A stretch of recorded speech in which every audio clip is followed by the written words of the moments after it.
You're born not in a jungle canopy or nestled in your mother's arms, but in a stainless steel cage under flickering fluorescent lights. There are no leaves above your head, no soft fur of your troop around you, no jungle chorus at dawn, just metal bars, the sterile smell of disinfectant, and the muffled footsteps of lab techs walking down linoleum floors. Congratulations, you're a lab monkey. From the moment you open your eyes, you're cataloged. A tiny barcode is assigned to you like a name you'll never understand. Your weight is logged daily. Your body measurements are taken weekly. How long you sleep, how often you vocalize, even the way you tilt your head when confused. It's all noted. Sometimes you wonder if blinking too much will get documented. Probably. Your handlers call it baseline data collection. But what it really feels like is invasive curiosity turned into a full-time job. They record you so obsessively, it makes you wonder if privacy is something scientists only allow themselves. You're a baby primate being monitored more closely than most humans on national security watch lists. You don't stay with your mother. Most of you never meet her. For some, your first few weeks are spent in a nursery with other motherless infants. For others, especially those enrolled in early cognitive isolation studies, there is no interaction at all. You grow up knowing the touch of latex gloves instead of fur. Milk comes from bottles, not bodies. Comfort comes from heat lamps, not hugs. And the wild? The jungle? The idea of trees and rivers and open skies? That doesn't exist in your mind. You've never experienced nature, so this cold, bright cage is your normal. The sound of keys jingling means food. The person in the lab coat becomes your only constant. You don't call her mother, but in your little mind, she might be the closest thing. She looks different from you, moves differently, never grooms you or carries you, but she brings food. She watches over you. You don't know love, but you know her. You don't even question the limits of your world because you don't know there's a world to question. You think this cage, this room, this routine, that's all there is. You don't dream of escape because you don't know escape exists. You don't long for freedom because freedom was never introduced to your vocabulary. Your world is small, but for you, it's the whole universe. You weren't born to swing from trees or groom your siblings. You were born for observation, for testing, for experimentation. But now you're growing. You're getting stronger. And so the tests will change too. By the time you reach maturity, you are no longer the subject of simple observation.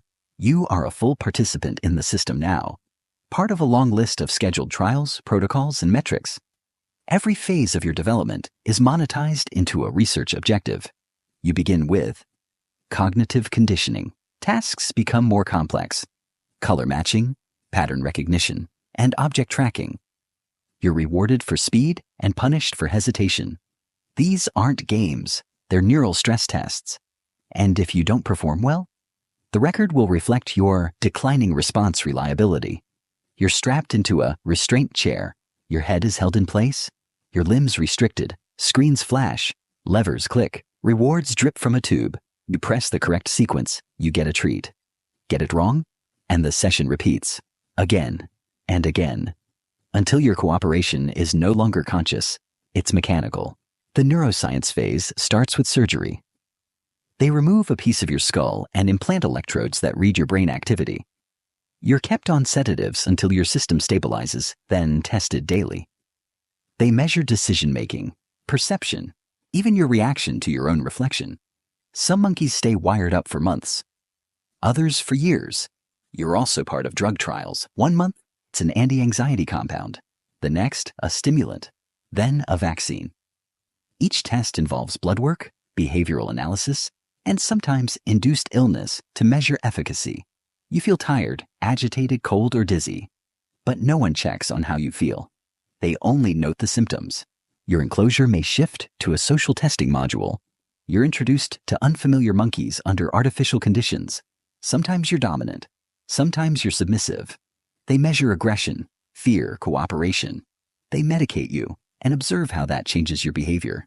Then there's the emotional deprivation unit. You're isolated for days. No sounds, no smells, no movement. Then suddenly, the world erupts. Lights flash, alarms blare, robotic figures appear at the window. The goal? Induce stress, and then test how long it takes you to recover. In between these trials are biometric evaluations, daily stool checks, weekly weight scans, heart rate logging, hormone sampling, urinalysis. Every part of your biology is under review. You are, in every sense, a walking research subject. And yet, not one result ever belongs to you. But you're still alive. You're still enduring. The researchers call you adaptive.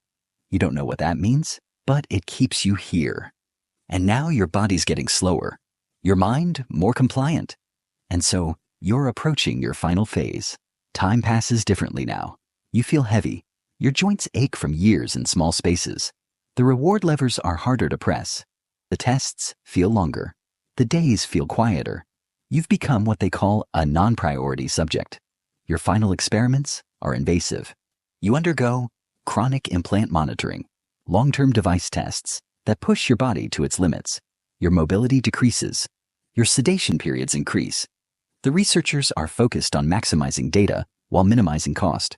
The balance tips heavily toward extraction. You're placed under whole-body scanning.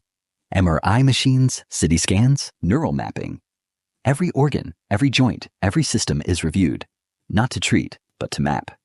You feel less like a monkey and more like a diagram. Some monkeys are reassigned to long-term behavioral observation. That means sitting in a barren cage, sometimes for months, with only food and silence. The only change is the occasional clipboard scribble as a student checks if you're still alive. If you're lucky, they speak softly. Most don't speak at all. You remember your companions, ones who used to groom you through the bars or whistle when food came. They're gone now. Their cages are cleaned and repopulated without pause. No one grieves, not even you. There's no time for grief here. The final record comes. You're transferred to a euthanasia chamber. Painless, they say, humane. But all you feel is the cold metal table and a sedative that spreads faster than thought. You close your eyes as a machine logs your vitals one last time. Your body is dissected for tissue samples. Brain sections are flash frozen. Blood drawn post-mortem. Slides are labeled. Organs weighed. Your body, once curious, learning, reacting, is reduced to parts. And still, no one says your name. Life as a lab monkey doesn't end with peace. It ends with paperwork. You came into this world monitored. You leave it measured. But maybe, just maybe, the next creature born into this system will be seen differently. Maybe one day, being alive will mean more than just being useful.